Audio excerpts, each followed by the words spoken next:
Bismillahirrahmanirrahim. Assalamualaikum warahmatullahi wabarakatuh. Alhamdulillah Bapak Ibu, pada kesempatan kali ini kita dapat berkumpul di kegiatan diseminasi budaya positif yang kebetulan ini merupakan tugas saya sebagai CGP calon guru penggerak angkatan 11 Kabupaten Bandung Barat. Jadi di sini mungkin bukan saya menggurui atau saya lebih tahu, tapi kita sama-sama sharing ya. Judulnya juga kan diseminasi, berarti kita menyebarkan ide, menyebarkan kebaikan, dan semoga bisa bermanfaat gitu. Baik, di sini ada beberapa hal sebelum kita. Jadi diseminasi ini merupakan goals atau pamungkas dari modul 1 yang saya pelajari. Jadi sebelumnya saya mempelajari paket modul 1 itu ada 4. Yang pertama itu ada modul 1.1 mengenai filosofi Ki Hajar Dewantara. Di sini ada banyak sekali perubahan-perubahan atau pencerahan-pencerahan yang saya dapatkan selama mempelajari modul 1.1. Seperti contohnya berpihak pada murid. Yang sebelumnya saya pribadi selalu teacher center kalau mengajar. Jadi terus melulu saya yang menerangkan, saya yang mengajar. Justru pada modul 1.1 ini saya seperti ditampar bahwa tidak seperti itu mengajar yang baik. Tapi kita sebisa mungkin memperlakukan pembelajaran yang student center, berpihak kepada murid, begitu. Jadi pada modul 1.1 ini filosofi Ki Hajar Dewantara ada 3 hal yang menjadi filosofi KHD. Yang pertama Ingarso Sumtulodo. Mungkin Bapak Ibu pada tahu ya? Ya, Ingarso Sumtulodo ing madya mangun sakarso tuturi handayani. Ingarso Sumtulodo, di depan kita menjadi teladan, menjadi contoh. Di tengah kita ing madya mangun karsa, di tengah kita memberi dukungan, memberi motivasi, memberi semangat. Di belakang kita menjadi pendorong murid-murid kita untuk mencapai kebahagiaannya.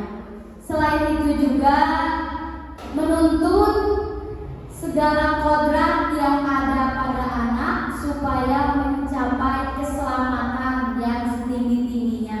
Kodrat di sini maksudnya apa? Mungkin Bapak Ibu ada yang tahu? Ada Bapak?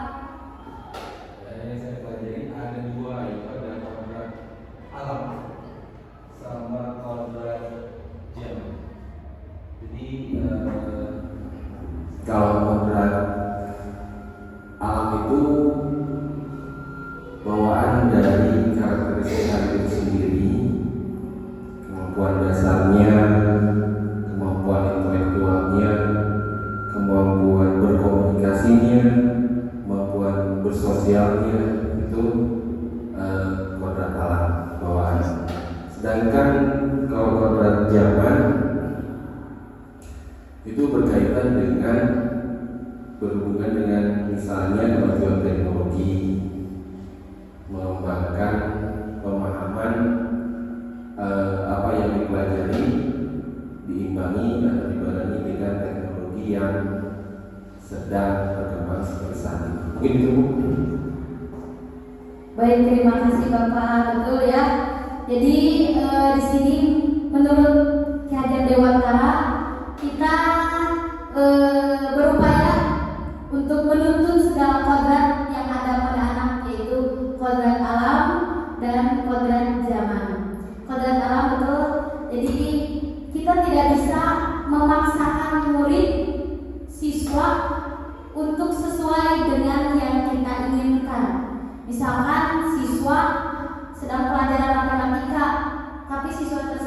tidak suka, kurang dipaksakan gitu, itu tidak bisa. Jadi kalau kata Ki Hajar Dewantara itu diibaratkan guru sebagai petani. Petani itu menanam jagung, menanam padi, menanam kacang, pasti tumbuhnya jagung, tumbuhnya padi, tumbuh kacang. Kita nggak bisa memaksakan yang ditanami bibit jagung tumbuh padi gitu. Jadi kita tidak bisa memaksakan kodrat alam yang ada pada anak.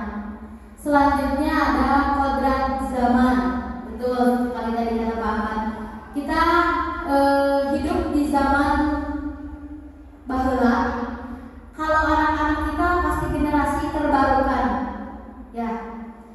Generasi saat ini berarti teknologi semakin canggih.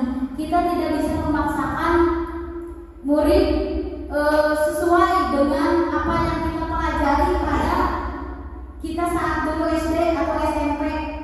Jadi kita justru guru harus terus bersinergi supaya mengimbangi murid di zaman sekarang gitu. Begitu. Selanjutnya itu modul 1.1 yang selalu saya pelajari. Jadi menurut Ki Hajar Dewantara, guru itu menuntun segala kodrat yang ada pada anak sehingga mencapai kebahagiaan yang setinggi-tingginya. Makanya adanya kurikulum merdeka itu. Jadi kita guru hanya menuntun, tidak memaksa, tidak menuntut, tapi menuntun. Selanjutnya ada modul 1.2. Di sini saya pribadi mempelajari mengenai nilai dan peran guru penggerak. Jadi tadi di modul 1.1 itu saya mempelajari filosofi pendidikan menurut KHD. Selanjutnya akan disinergikan bagaimana peran untuk menjadikan guru yang menuntun itu dipelajari di modul 1.2 ini mengenai nilai dan peran guru penggerak. Jadi sebenarnya kita semua adalah guru penggerak, menggerakkan minimal siswa dan ekosistem yang ada di lingkungan kita. Nilai apa saja? Yang pertama, berpihak kepada murid. Tentu pasti saya sudah tahu guru-guru di sini sudah menerapkan student center. Jadi kita tidak mungkin mengajar di depan kelas. Pasti ada kalanya kita menjadikan murid objek bukan subjek gitu. Itu yang pertama, nilai guru penggerak. Selanjutnya reflektif. Guru harus reflektif. Reflektif itu bagaimana? Jadi kita selalu introspeksi, apa sih pembelajaran yang tadi? Apakah besok kayak gitu lagi? Atau besok kayaknya bakal kayak gini? Pasti Bapak Ibu pernah mengalami seperti itu ya. Jadi, sekarang kayak gini kalau ngajar, besok kayak gini. Jadi reflektif diri sendiri gitu. Besok kayaknya kalau di kelas boring. Coba besok kita di lapang deh gitu. Itu salah satu contoh reflektif pada guru gitu. Selanjutnya selain reflektif ada mandiri. Nah, contoh mandiri seperti apa Bapak Ibu pada guru? Ada yang tahu? Contoh salah satunya adalah mengikuti seminar atau berkolaborasi dengan rekan sejawat, atau kita mengikuti atau PMM ya, kita suka lihat-lihat PMM. Itu salah satu bentuk mandiri atau bentuk kita sebagai guru, nilai kita sebagai guru yang mandiri. Salah satunya seperti itu, bisa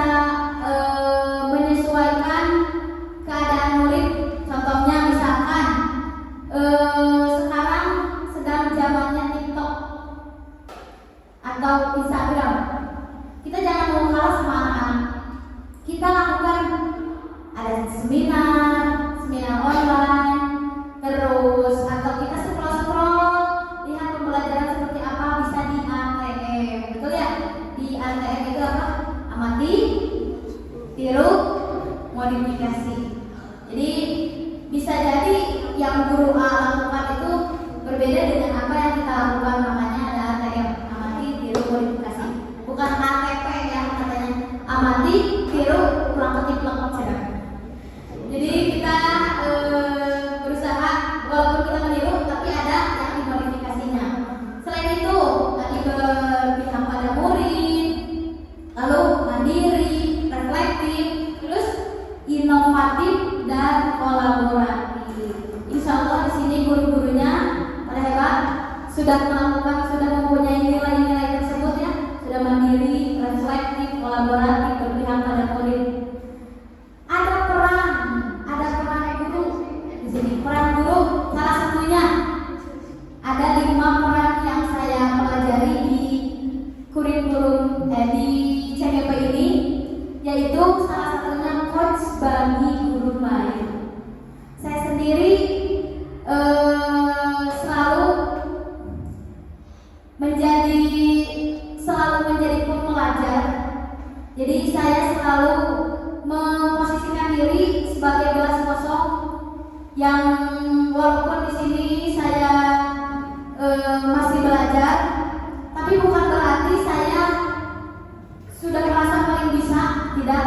Tapi insya Allah ilmu-ilmu yang dari Bapak Ibu sampaikan kepada saya, insya Allah saya terapkan, insya Allah saya hayati, insya Allah saya implementasikan gitu. Jadi salah satunya di sini adalah nilai atau peran guru penggerak, yaitu coach bagi guru lain, begitu.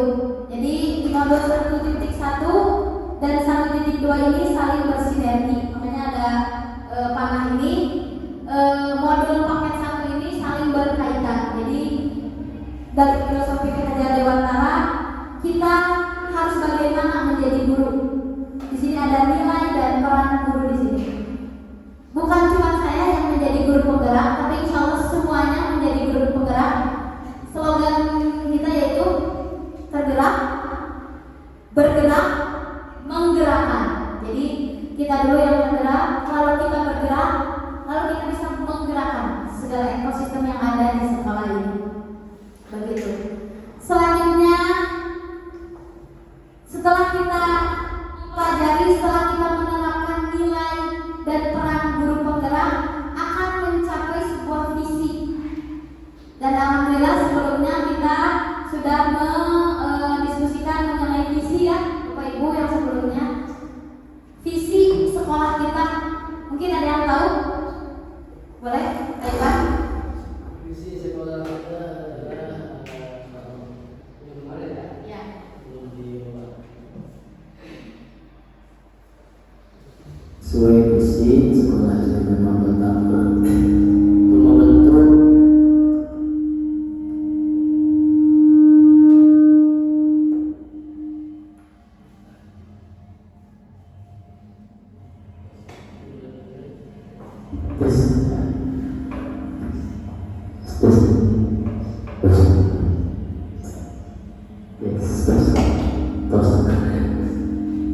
visi SMP pertama adalah membentuk generasi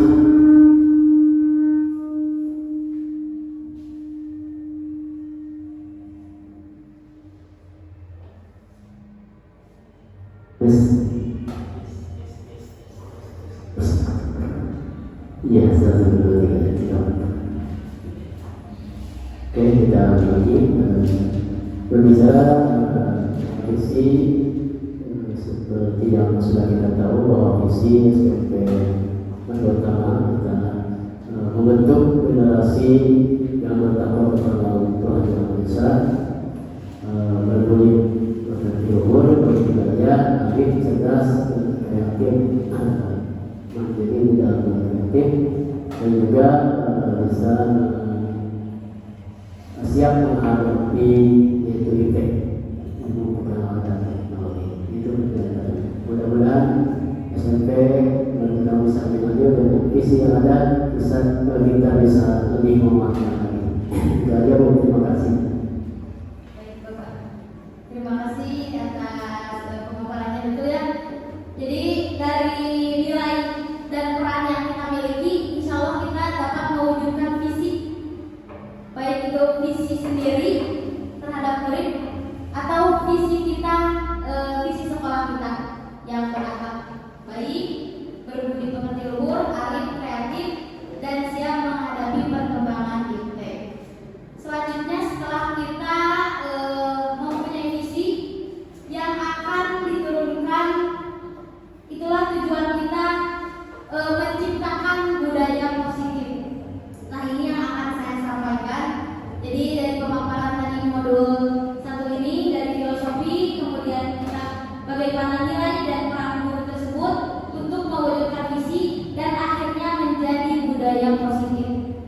baik di diri kita sendiri dan lingkungan sekolah.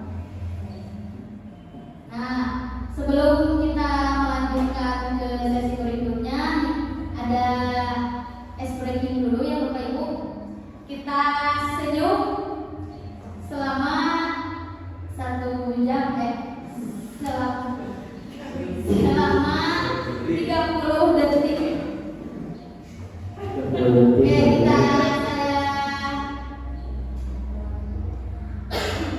saya hitung, kita mulai saja ya. 30 detik kita mulai dari sekarang. Silakan Bapak Ibu senyum dulu.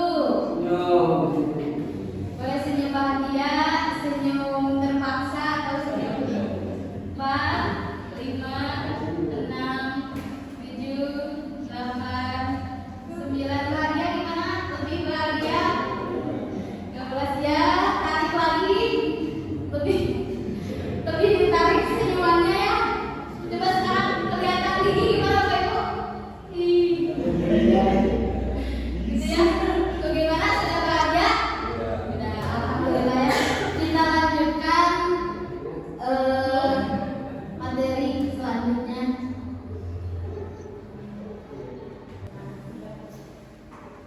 Oke, cek. Baik, saya lanjutkan ya. Nah, di sini ada beberapa pertanyaan yang akan saya ajukan ya. Bapak Ibu cukup menjawab setuju, apakah setuju atau tidak setuju. Yang pertama, memberi hukuman dapat mendisiplinkan siswa. Setuju atau tidak setuju? Tidak setuju. Ada yang setuju? Tidak setuju.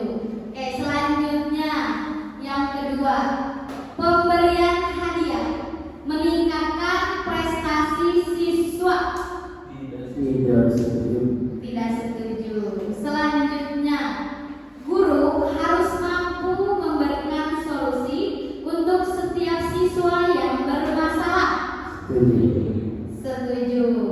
Selanjutnya, guru berperan sebagai teman bagi siswa. Setuju. Ini ada yang setuju, ada yang tidak ya? Ada apa tidak? Pak Ahmad bisa memberikan alasannya? Setuju. Menurut saya kata teman itu diposisikan seperti apa dulu, kan di momen tertentu mungkin iya, tapi di proses pembelajaran atau di hal yang lebih berhubungan dengan tata krama atau semacam itu mungkin kurang. Itu mungkin alasannya. Ya, terima kasih Pak Ahmad menit tanggapannya. Nah, ini yang saya tadi tanyakan, ini akan saya paparkan bukan jawaban, tapi pemaparan dari pertanyaan yang tadi saya ajukan.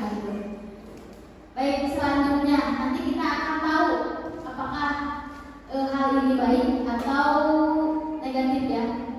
Nah, kita masuk ke budaya positif yang akan saya paparkan di pertemuan ini. Apa itu budaya positif?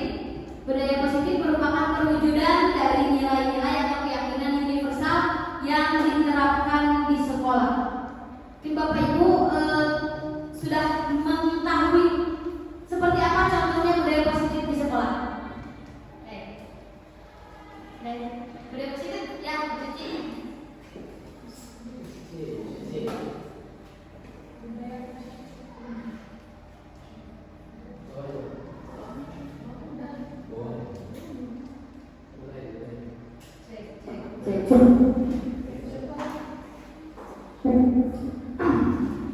Contoh budaya positif di sekolah ada beberapa yang seperti dilakukan di sekolah yang dibiasakan ada seperti sebelum memulai pembelajaran itu mengucapkan berdoa dulu ya.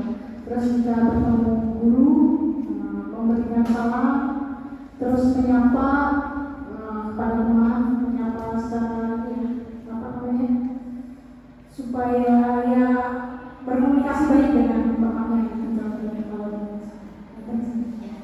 Ada yang lain yang mau menambahkan contoh budaya yang ada di sekolah. Maka Ibu.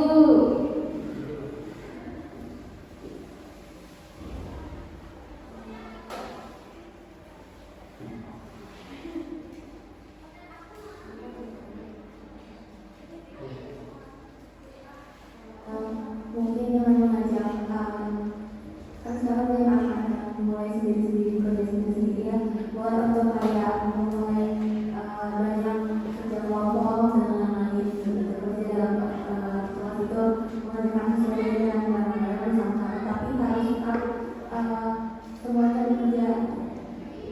Tuh, ada lagi yang menambahkan? Betul ya? Tadi disiplin, anak-anak kolaboratif. Baik, saya enggak.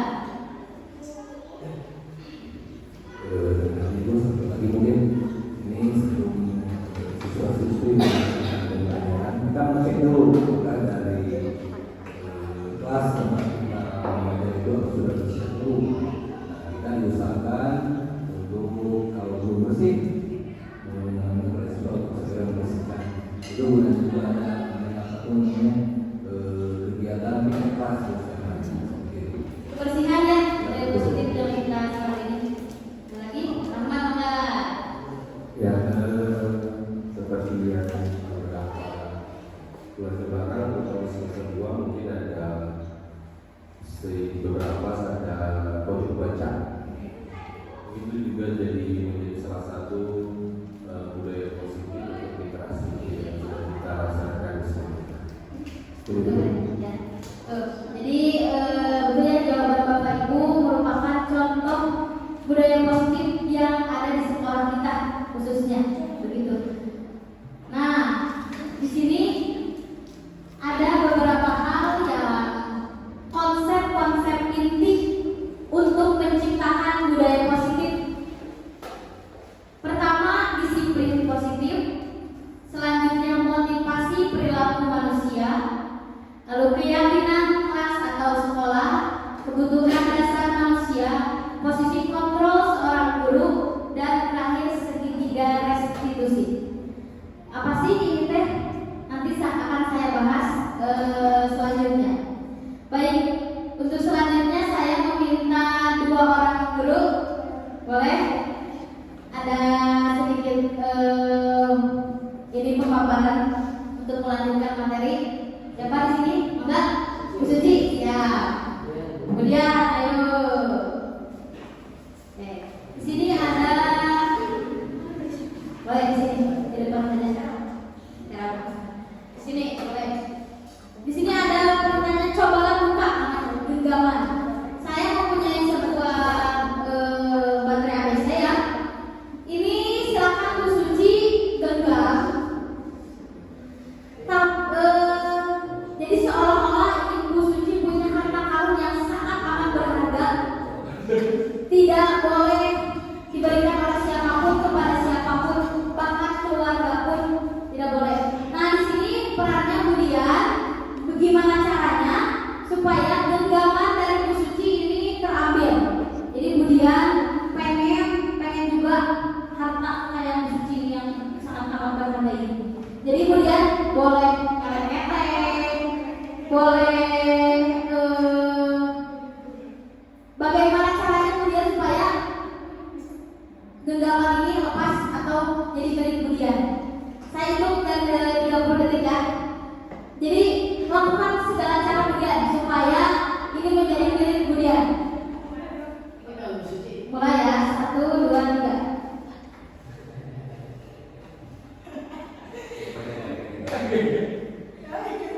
Terbuka, dasar bersih.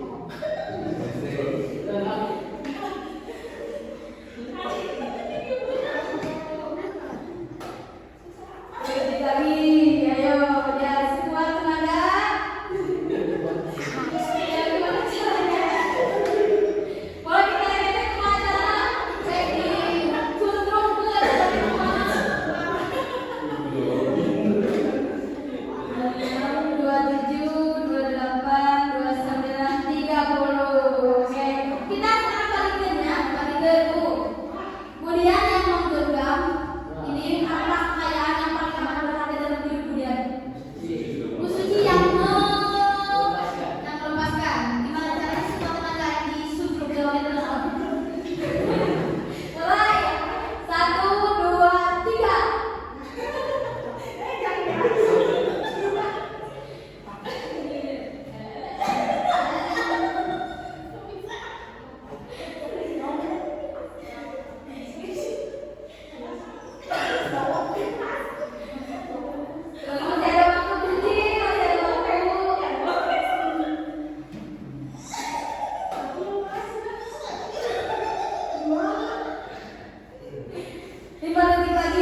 Oke,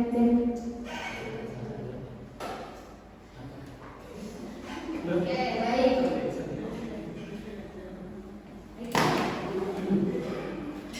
Nah, jadi simulasi atau tadi peragaan yang dibawakan oleh Bu Suci dan Budian merupakan teori kontrol yang akan saya paparkan. Jadi segala hal yang ada pada diri kita itu yang mengontrol diri kita sendiri. Kita mau melepaskan juga bisa sebenarnya tadi Bu Suci ya. Mau melepaskan juga tenang ya gue. Tapi kayak itu sesuatu yang berhati dalam diri kita. Kita yang mengontrol kita sendiri, kita yang mengontrol mau dilepaskan atau mau dierat, menggenggam se-hese-hese. Begitupun yang mengambil, dia punya kontrol juga. Dia mau menghalalkan segala cara supaya sesuatu itu menjadi miliknya. Tapi si yang punya kontrol juga mau mempertahankan apa yang ada pada dirinya. Jadi simulasi tadi mengenai teori kontrol yang akan kita pelajari di diseminasi ini. Nah, menurut Dr. William Glasser, pergeseran paradigma teori kontrol itu pertama ilusi guru mengontrol murid, selanjutnya ilusi bahwa semua menguatkan positif, efektif dan bermanfaat, lalu ilusi bahwa kritik dan membuat orang merasa bersalah dapat menguatkan karakter. Di sini kan biasanya kritik dikaitkan dengan hal negatif ya, jadi down siswa itu. Orang tuh mengkritik menurut kita itu baik, tapi kan diterima oleh murid bisa jadi ini, padahal itu bisa menguatkan karakter murid. Selanjutnya ilusi bahwa orang dewasa memiliki hak untuk memaksa. Selanjutnya, nah di sini ada bagaimana seseorang bisa merubah diri, paradigma atau stimulus kepada pendekatan teori kontrol. Di sini ada stimulus responnya dan teori kontrolnya. Contohnya di sini stimulus respon realitas atau kebutuhan kita sama. Teori kontrolnya yaitu realitas atau kebutuhan kita berbeda. Betul ya Bapak Ibu ya? Kita nggak bisa menstimulus semua orang itu sama. Sebenarnya menurut teori kontrol kita mempunyai kebutuhan yang berbeda-beda. Di sini ada banyak sekali stimulus respon yang sering kita ketahui dan ada teori kontrol yang harus kita ketahui. Salah satunya lagi, orang lain bisa mengertikan saya. Teori kontrol hanya Anda yang bisa mengontrol diri Anda. Jadi kita tidak bisa menjadikan atau mensatukan persepsi bahwa semua orang apa atau tahu diri kita sendiri. Tapi yang tahu diri kita sendiri hanya diri kita sendiri. Itu menurut teori kontrol. Selanjutnya, disiplin positif. Nah, masuk ke pemaparan kita yang pertama pada budaya positif, yaitu disiplin positif.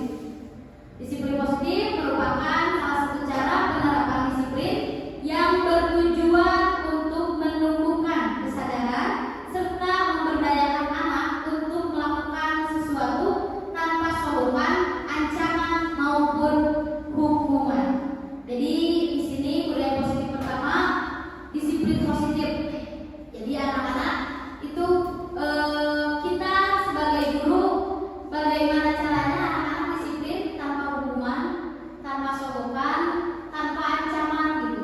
Jadi kalau budaya positif sudah melekat pada diri seseorang, sudah bisa dikendalikan dengan oleh diri seseorang, maka akan tumbuh dengan sendirinya, maka akan sadar dengan sendirinya. Jadi tidak harus diancam, tidak harus disogok, tidak harus dihukum kelak, baru budaya positif atau disiplin positif itu hadir pada diri anak-anak. Selanjutnya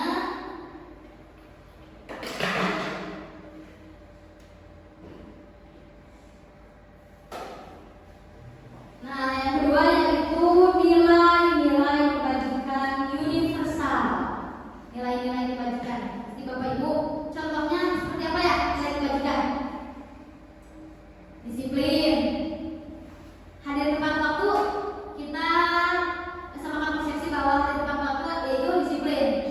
Selanjutnya,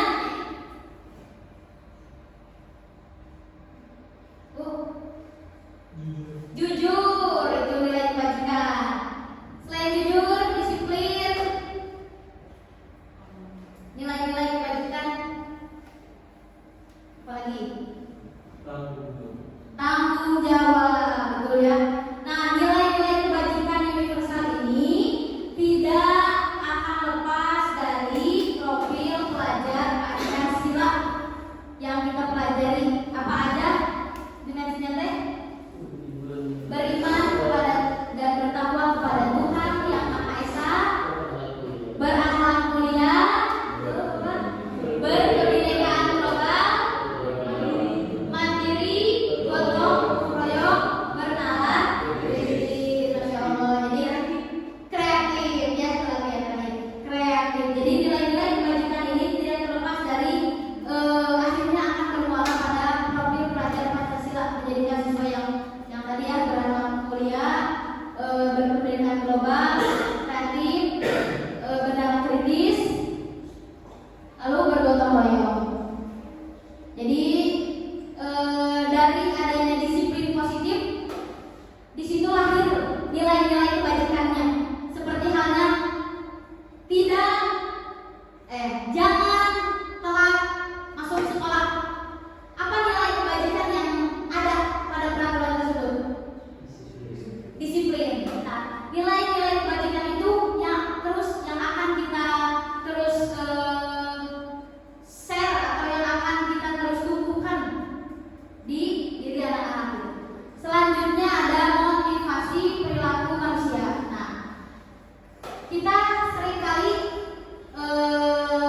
mengerjakan sesuatu atau melakukan sesuatu. Pertama, entah itu atas dasar sieun karena hukuman. Biasanya kita sendiri ngumpul ke dia, misalnya kita sendiri atau ada di negeri ini sieun karena dihukum. Kedua ada juga karena imbalan atau penghargaan. Yang ketiga ini yang ideal, yaitu adanya dorongan dari diri sendiri. Jadi di dalam motivasi perilaku manusia ini ada 3 hal yang menjadikan perilaku manusia. Pertama, ia menghindari ketidaknyamanan atau hukuman. Jadi siswa rata-rata atau siswa salah satunya melakukan sesuatu karena sieun dihukum atau ada hukuman. Ada lagi siswa atau kita sendiri melakukan sesuatu karena ada imbalan atau penghargaan. Misalkan ada penghargaan dari kepala sekolah karena kita sering datang tepat waktu. Nah, yang 2 ini yang menghindari ketidaknyamanan atau hukuman dan mendapatkan imbalan atau penghargaan, ini adalah unsur intrinsic atau muncul dari luar. Yang satu ini menghargai diri atau menjadi orang yang mereka inginkan, yang muncul dari dalam diri sendiri, itu nilai intrinsik yang ada pada muncul dalam diri sendiri. Jadi yang mana yang ideal, Bapak Ibu? Yang muncul dari dalam diri sendiri, yang menjadi mereka yang mereka inginkan gitu. Jadi pada motivasi perilaku ini ada 3 hal. Pertama, siswa karena melakukan sesuatu itu karena sieun atau karena hukuman. Kedua, karena imbalan. Ketiga, karena dorongan diri sendiri. Jadi kita sebagai guru bagaimana caranya supaya ia melakukan sesuatu itu atas dasar diri sendiri. Pasti insya Allah di sini Bapak Ibu sudah punya strategi, punya cara tersendiri supaya mereka melakukan sesuatu atas dasar keinginan sendiri. Jadi misalkan kalau menjadi PR bukan karena sieun dihukum atau bukan karena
psikis atau kata-kata kasar. Contoh misalkan ada kita sedang melakukan pembiasaan upacara pada hari Senin. Ada siswa yang datang terlambat.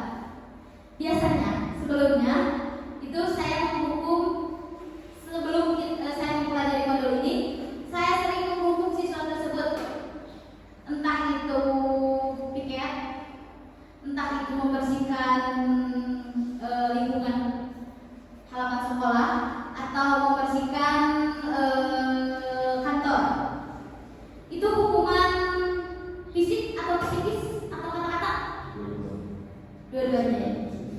Fisik dan psikis, ya betul ya. Nah, di sini pada bagian hukuman ini, hukuman yang baik atau hukuman yang terencana, hukuman itu terencana. Jadi hukuman itu bisa sifatnya dampaknya baik, bisa sifatnya negatif. Gitu. Jadi contohnya kayak kalau psikis atau kata-kata, memang beri petunjuk gitu. Sebenarnya hukuman yang paling masuk ke hati justru yang psikis ya, yang langsung kena sama itu cina, di nyelkit cina gitu. Kadang anu sok kamu jongkok, sok kamu bersihin ini lebih mudah diterima. Tapi kalau hukuman dengan kata-kata, mana bodoh-bodoh tadi, mana yang itu lebih diingat oleh siswa, lebih berdampak kena jiwanya gitu. Jadi kadang saya juga pernah mengalami seperti itu di sekolah saya dulu. Jadi ada satu kata-kata guru yang sampai sekarang saya ingat gitu. Jadi sungguh luar biasa hukuman dengan kata-kata kasar itu. Jadi berbekas gitu ya.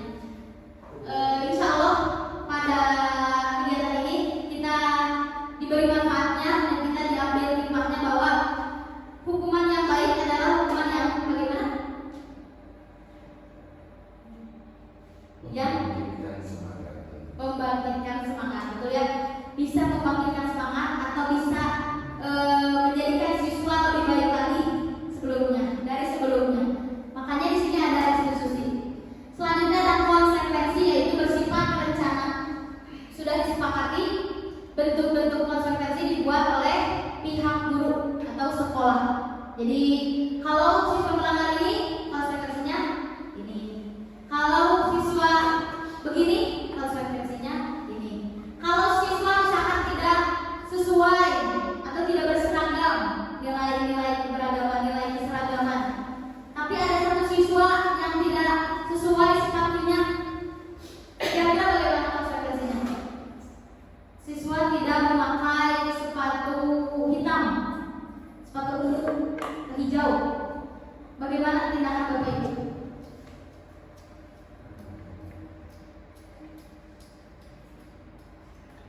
Oke. Nah, pertanyaan yang tadi saya ajukan akan saya paparkan nanti di restitusi. Nah, selanjutnya ada restitusi. Nah, di sini ya, restitusi mungkin terlihat asing atau terdengar asing. Restitusi adalah proses menciptakan kondisi bagi murid untuk memperbaiki kesalahan sehingga mereka bisa kembali pada kelompok mereka dengan karakter yang lebih kuat dan lebih baik. Di sini nanti kita akan mempraktikkan restitusi.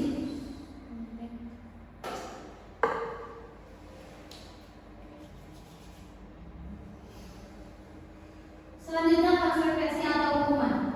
Jadi di sini ada beberapa pernyataan. Ini termasuk konsekuensi atau hukuman. Pernyataan pertama, mencatat 100 kali di dalam buku kalimatnya, saya tidak akan terlambat lagi karena terlambat ke sekolah. Ini termasuk konsekuensi atau hukuman? Hukuman. Selanjutnya, lari mengelilingi lapangan basket 2 kali karena terlambat hadir di sekolah.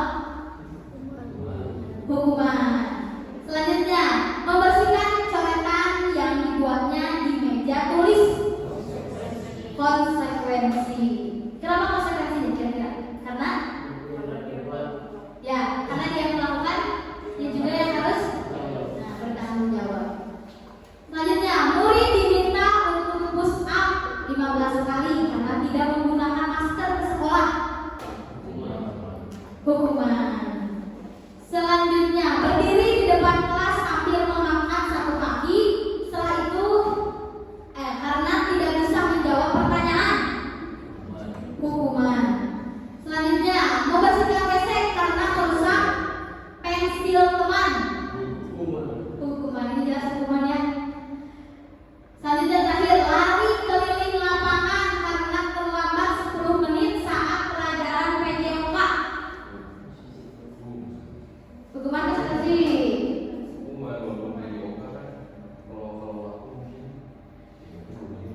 ya.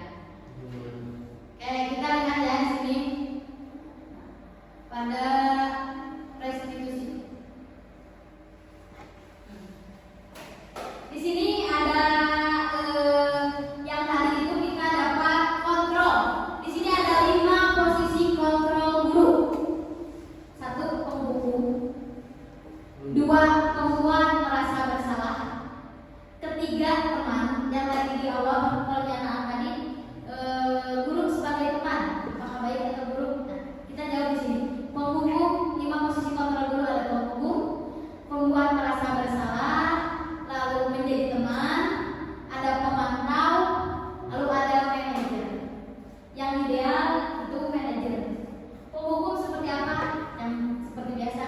Kalau ada siswa yang melakukan kesalahan, langsung hukum. Itu berarti posisi kontrol guru sebagai pembuku. Kita ada di tahap mana? Kita yang tahu diri kita sendiri. Lalu selanjutnya ada pembuat merasa bersalah. Seperti apa kira-kira contohnya? Posisi kontrol guru membuat merasa bersalah. Ada yang tahu? Ibu? Posisi kontrol guru membuat merasa bersalah. Oke. Ada yang tahu? Ibu? Kira-kira? Coba di sini kita diskusi sharing.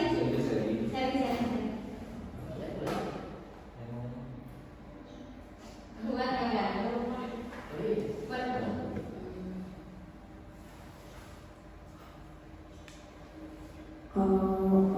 Mungkin menurut saya gitu ya, ketika kontrol guru membuat merasa bersalah itu, ketika memang si muridnya itu melakukan suatu kesalahan, kita tuh kayak mengontrol si muridnya supaya dia itu sadar akan kesalahannya dia. Kayak misalkan yang tadi ada contoh yang kalau misalnya dia itu coret-coret meja dan kita harus guru memberitahu guru meminta untuk membersihkannya gitu. Dari situ saya rasa bisa membuat si murid tersebut merasa bersalah karena dia mencoret-coret meja tersebut gitu. Betul ya, betul. Salah satu contohnya mungkin seperti itu ya. Jadi di sini posisi kontrol guru salah satunya membuat tadi menghukum lalu membuat merasa bersalah. Jadi dengan kata-kata juga membuat murid merasa bersalah begitu. Jadi selain menghukum, kalau menghukum kan langsung sok kerja dia, sok push up, sok dia itu menghukum. Kalau merasa bersalah dengan kata-kata pun bisa membuat murid merasa bersalah. Seperti contohnya tadi yang tadi dibawakan kan. Seperti contoh lain, murid memakai sepatu selain hitam. Nah, guru cuman bilang, kamu tahu kamu salah, kamu kan salah.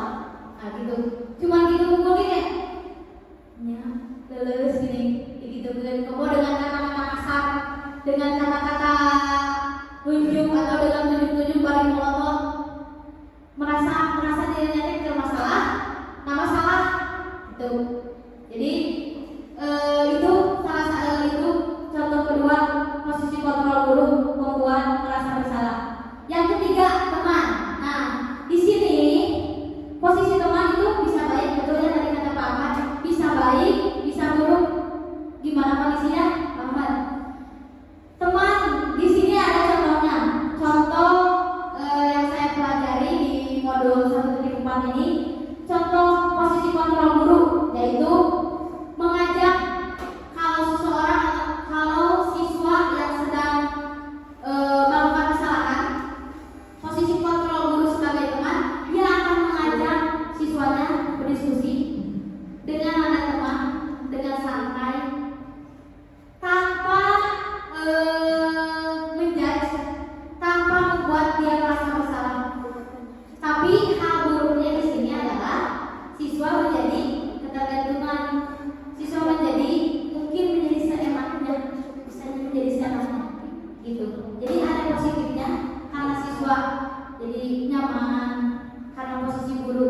sebagai kontrol guru sebagai teman nyaman, terakhir ke guru yang nyaman. Jadi omongan-omongannya itu atau kata-kata guru itu dicermati, dihayati karena sebagai teman.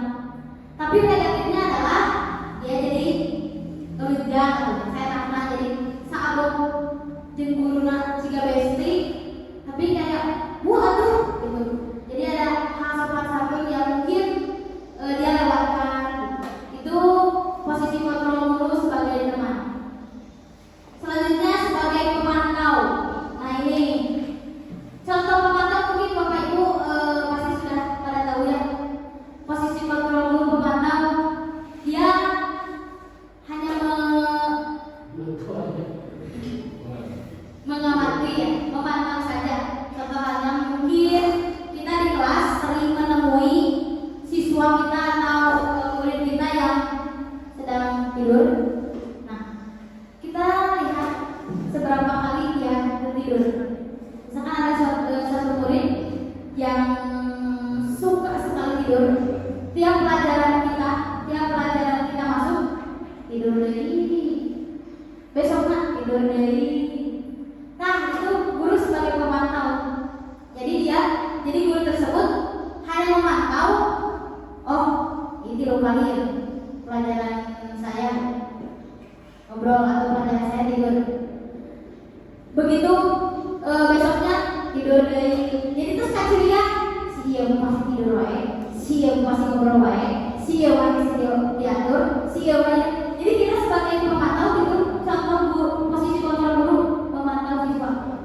Atau lagi upacara, oh itu ngobrol, oh itu sok payah ya nih ada upacara mah asal posisi teh, tapi dibayar. Nah itu posisi pemantau guru seperti itu. Nah dari kelima tahap ini yang terakhir yaitu manajer ini yang paling ideal. Jadi saya pun masih belajar menjadi manajer. Manajer itu berarti bagaimana membimbing, mengarahkan, mendorong supaya siswa itu yang tadi menjadikan kesalahan siswa, tapi bukan menjadi down, tapi menjadi suatu kekuatan. Manajer di sini. Jadi ini 5 posisi kontrol guru. Breaking dulu, kita breaking dulu. Seperti biasa, kita breaking dulu. Pagi, terus 1 kali ya. Siang 2 kali, sore 3 kali, malam. Oke. Mulai ya. Pagi, sore, malam. Oke, berarti konsentrasinya alhamdulillah walaupun sudah melampaui tapi semangatnya masih membara. Ya, menyala ya. Cek. Baik, kita lanjutkan Bapak Ibu ya. Di sini ada tadi 5 posisi kontrol guru. Ada sebagai pembuku, pembuat merasa bersalah, teman, lalu ada sebagai pemantau dan terakhir sebagai manajer. Di sini penghukum, contohnya seperti yang sudah kita ketahui, penghukum memang tadi langsung menunjuk, menghukum secara langsung baik fisik ataupun verbal. Dampaknya apa? Di sini anak menjadi pendendam. Itu dampak negatifnya ya. Jika guru memposisikan diri sebagai penghukum, dampaknya anak menjadi pendendam, lalu tidak menyukai guru atau mapel tertentu. Jadi kadang kalau kita menghukum, dampak yang akan terjadi, contohnya anak menjadi pendendam, terus jadi tidak suka oleh pelajaran A, datang karena anaknya dendam, karena anaknya tidak suka. Jadi gak karena apa itu apa yang disampaikan. Jadi posisi kontrol guru ini yang sebagai penghukum alangkah baiknya kita hindari. Selanjutnya tadi pembuat merasa bersalah.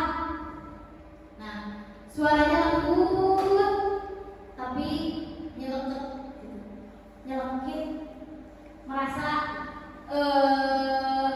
lembut badannya siswa teh. Terus guru menyalahkan kesalahan pada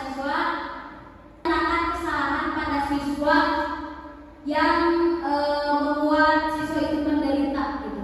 Itu sebagai membuat merasa bersalah. Jadi kadang untuk jujur atau untuk ieu tapi suara lembut tapi nyelekit.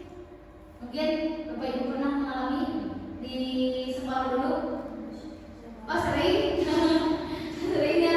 Jadi namanya kadang kalau siswa perempuan sama pikiran kadang banyak yang cuma jadi namanya salah dia namun gitu. Ada gitu. Jadi kepikiran siswa perempuan mana laki-laki kan misalkan satu teman laki-laki sama satu teman laki-laki ayah yang berdua atau kumaha apa we kadang gitu. Tapi kalau perempuan biasanya nyelekit kepikiran namanya salah dia namun kadang gitu kalau siswa perempuan. Dampaknya apa?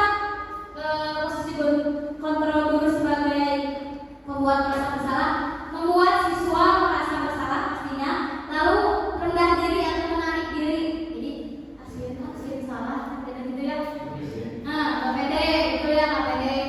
Aslinya mau sekali kan aku abi, jadi nggak pede, percaya diri, karena asli salah. So atau oke, mau aku ada kamar oke, itu salah. Nah, gitu ya. Jadi hindari sebisa-bisa kita sebagai guru menghindari posisi kontrol sebagai hukum, pembuat merasa salah. Teman kayak tadi ya, guru bersikap ramah, sikapnya ramah. Kemana jika kak Besti? Hey guys, hey Besti, nggak ada. Nah terus cenderung bersenda gurau untuk menghangatkan suasana. Jadi sok hadir dah. Ayo haji. Sini gerak saya, pager, lembut gitu jika Kak Besti. Dampaknya tapi apa? Dampaknya murid bergantung pada guru tersebut. Jadi abang guru eta mah ada kebetulan Kak Besti guru eta we apa-apa kalau orang deui misalkan eta deui. Jadi dia terlalu bergantung. Dampak negatif gitu teh. Selanjutnya dampaknya membuat siswa tidak mandiri. Betul ya Bapak Ibu? Tidak mandiri naon? Guru deui. Jadi tidak menjadikan siswa merdeka, tidak menjadikan siswa mandiri. Ini salah satu posisi kontrol yang sebisa-bisa kita hindari. Nah, ada posisi kontrol manajer dan pemantau di sini. Nada bicara, kalau pemantau, nada bicara dan ekspresi datar. Karena posisinya sedang milik-milik gitu. Nah, identitas berhasil. Pemantau tetap memantau saat siswa diberikan sanksi. Jadi posisi guru seperti ini cuman lihat gitu. Oh, si emang kieu. Si emang tidur di kelas 15 kali. Si emang tanpa pakai sepatu. Jadi kesalahan-kesalahannya ada pada murid, dia tidak berani atau tidak menjadi teman menjadi posisi bersalah cuma menjadi pemantau. Dampaknya apa? Kira-kira dampaknya apa, Bapak Ibu? Nah, tidak berkembang, tidak sepenuhnya mandiri. Jadi ada kesamaan sama teman yang tadi ya. Jadi tidak ada konsekuensi, tidak ada tindakan dari gurunya yang cuma ngelihat ningali pukul. Oh si murid dia mah punya udah gitu. Oh si emang pintar. Oh si emang sering tidur. Si emang suka berbaik. Posisi ini. Nah selanjutnya ini terakhir posisi manajer, posisi yang paling ideal. Seperti apa? Pertama suara netral, tercipta identitas positif atau berhasil mengajukan pertanyaan bermakna, lalu memecahkan masalah. Dampaknya apa? Jika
21 atau 1, 2, 3. Apa saja gitu teh? Yang ke-1, menstabilkan identitas. Yang kedua, validasi tindakan yang salah. Yang terakhir, menanyakan keyakinan. Ada berhubung sebelumnya saya pernah menerapkan segitiga restitusi ini di salah satu murid. Contohnya murid yang tidur saat jam pelajaran saya. Jadi biasanya sebelumnya saya menjadi posisi kontrol menghukum langsung, so kamu hari itu keluar beres video atau menjadi teman. Tapi saya menerapkan segitiga restitusi. Saya panggil siswa tersebut. Saya menerapkan segitiga restitusi ini. Yang pertama, menstabilkan identitas. Saya tanya, kamu kenapa bisa tidur di kelas? Apa penyebabnya kamu tidur di kelas? Semua orang tidur nggak bisa melakukan kesalahan. Itu contoh kata-kata untuk menstabilkan identitas. Ibu juga tahu semua teman-teman kamu juga pernah tidur, tapi itu juga tidak dibenarkan.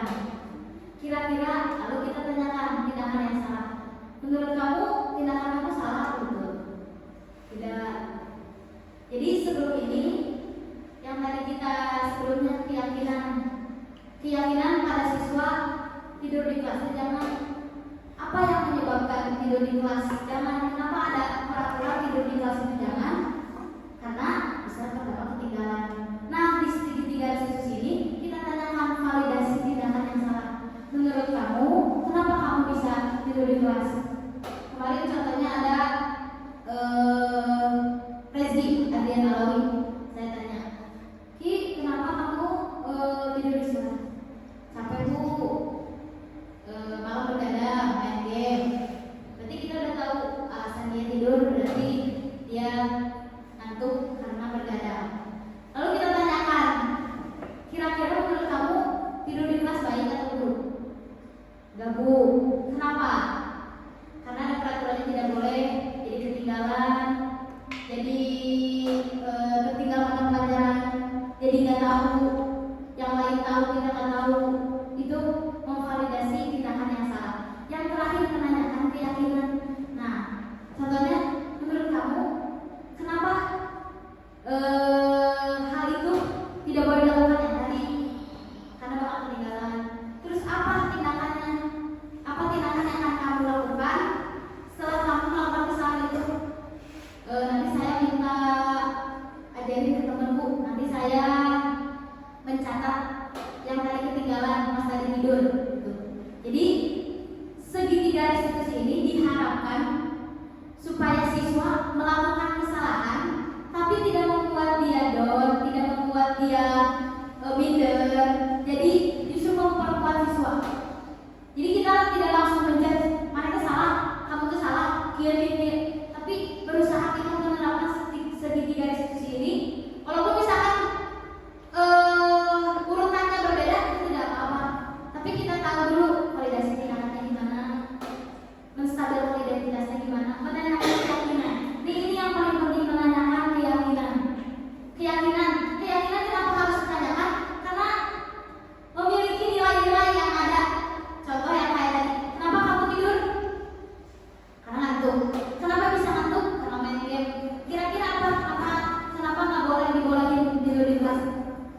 Jadi apa? Nah, ketinggalan. Apa nilai yang di sini? Gimana Pak?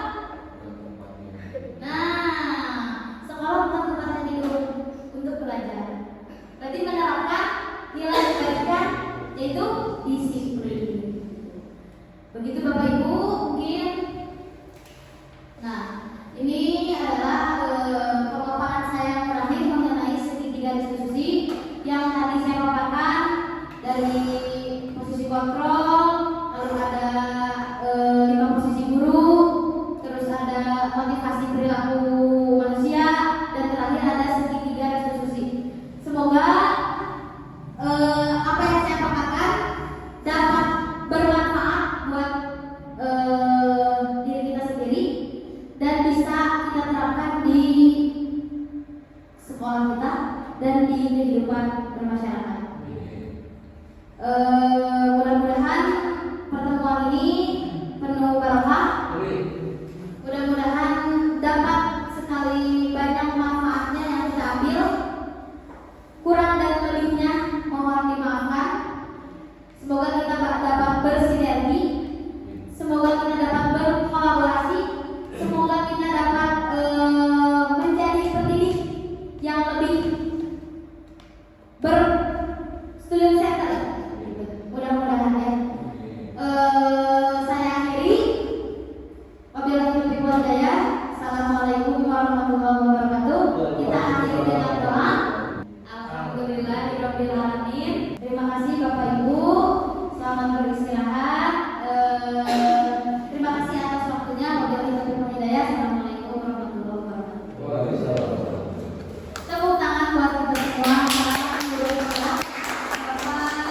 Wabarakatuh.